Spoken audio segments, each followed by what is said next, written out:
नमो दिव्यै महादिव्यै शिवाय सततं नमः। भगवती दुर्गा को प्रणाम करते हुए आज हम आपके सामने एक नया विषय लेके आए हैं। नवरात्र चल रही है और नवरात्र में जैसा कि आप सब जानते हैं कि ये नवरात्र 30 मार्च से 7 अप्रैल तक हम लोग मना रहे हैं। तो देखिए, विद्वानों ने बड़ी शोध करके खोज करके भगवती को प्रसन्न करने के लिए बताया गया है। विशेष रूप से देवी भागवत पुराण में प्रसंग आता है कि एक बार नारद पूछा विष्णु से पूजन विधि प्रकार और देवी को नैवेद्य क्या दें तिथि के अनुसार। नारद जी ने भगवान विष्णु से इसमें पूछा था कि प्रभु, किस तिथि को देवी जी को कौन सा भोग लगाया जाए जिससे कि मैया की कृपा हमें प्रत्यक्ष रूप से मिले। तब भगवान विष्णु ने स्वयं बताया कि देखो, एकम को भगवती को एकम तिथि को गो दुग्ध वो गोघृत सबसे पहले दिन आप एक कटोरी में गाय का घी लीजिए। वैसे जो भी आप रोज़ लगाते वो तो लगाइए, विशेष नैवेद्य है भाई। देखिए, तिथि के अनुसार बता रहा हूँ मैं आपको, ये देवी भागवत पुराण के अनुसार बता रहा हूँ।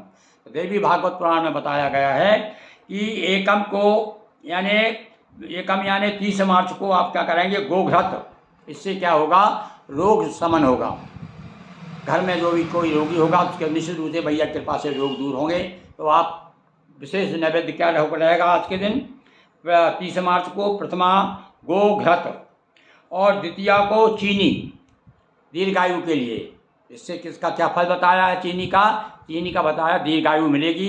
तो इस दिन आप क्या चढ़ाएं मैया को, एक कटोरी में जो रोज़ पूजा करते हैं आप 9 दिन करेंगे ही, तो जो भी आप नियमित रोज़ लगाते हैं भोग वो तो लगाइए, हलवा लगाइए और जो भी आप और जो श्रद्धा हो, पर साथ में आप चीनी को भी साथ में कटोरी में चीनी रखिए और विशेष भोग लगाइए। तृतीया के दिन आपको 1 अप्रैल आएगा, उस दिन जो है दुग्ध का भोग लगेगा मैया को। सारी मनोकामनाएं पूर्ण होती है, पर दुग्ध भैया भैंस का दूध नहीं होना चाहिए, गाय का दूध और घी भी गाय का ही होना चाहिए। तो ये पहले दिन का बताया क्या, गाय का घृत, और दूसरे दिन चीनी, तीसरे दिन यानी तृतीया को दुग्ध यानी दूध, और चौथ को चतुर्थी को मालपुआ। उस दिन भैया मालपुआ बना करके भैया को भोग लगाइए और इससे दुखद वृत्ति होगी, हर प्रकार के दुखों को दूर करेगी हमारी जगत जननी। और पंचमी को केला, जिससे कि बुद्धि वृद्धि होगी यानी बुद्धि विकास होगा। उस दिन केला भगवती को बहुत प्रिय है। कौन तिथि को भैया है, पंचमी को केला चढ़ाइएगा।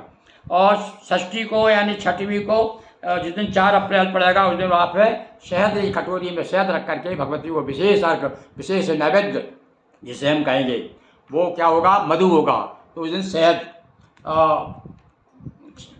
षष्ठी को, सप्तमी को गुड़, अष्टमी को नारियल। अष्टमी तो आप नारियल चढ़ाते ही सभी को मालूम भैया, अष्टमी को भैया अष्टमी पूजन, अब हम घर जा रहे हैं, हम तो कुलदेवी पूजन करेंगे, अष्टमी की पूजन तो नारियल तो चढ़ेगा ही। तो अष्टमी का देखो, ये हमारे यहाँ पहले से बता दिया देवी भागवत पुराण में। हमारे बिना पढ़े लिखे लोग भी जानते हैं कि अष्टमी को नारियल चढ़ता है मैया को, देखिए ना आप। तो यहाँ बताया है उसमें कि अष्टमी को नारियल और नवमी को धान। ये चावल की जो धान आती है, थोड़ी सी धान लीजिए कटोरी में, भगवती को संपन्नता के लिए, धन धान से परिपूर्णता के लिए भगवती को धान अर्पित कीजिए। तो फिर से सुन लीजिए एक बार, चाहो तो आप नोट कर लीजिए किस दिन आपको भगवती को कौन सा भोग लगाना है। आज हमने विशेष रूप से आपके लिए देवी भागवत पुराण से लेके आए हैं। तो प्रथम यानी आप दिन तारीख बता देता हूँ। 30 से शुरू है हमारा कार्यक्रम, 30 से लेकर के 7 अप्रैल तक। तो 30 मार्च को गोघृत, 31 को चीनी, 1 अप्रैल को दुग्ध और 2 अप्रैल को मालपुआ, 3 अप्रैल को केला, 4 को मधु, 5 को गुड़, 6 को नारियल और 7 मार्च को धान। ये प्रथमा से लेकर के सप्तमी तक का हमने आज आपको बता दिया। भगवती आप पर बहुत प्रसन्न हो, बड़ी कृपा बनी रहे, यह कामना करते हुए। और हमारे चैनल को आपको हम पूरे 9 दिन का बहुत सारी मैया को प्रसन्न करने के लिए ढूंढ के आपके लिए लाए। आप भी करिए, हम भी करेंगे। हमारी श्रद्धा और यथाशक्ति जितना हमसे बन पड़ेगा, हम भी भगवती के चरणों में अपने भाव शब्द अर्पित करेंगे। और आपको हमारे चैनल अच्छे लगें तो आप सब्सक्राइब कीजिए, ज़्यादा से ज़्यादा लोगों तक पहुंचाइए। जो भी देवी के भक्त हैं, जो शक्ति के उपासक हैं मैया की शरण में हैं और निश्चित रूप से मैया कृपा करेगी। बहुत बहुत धन्यवाद। बोलिए दुर्गा महारानी की जय।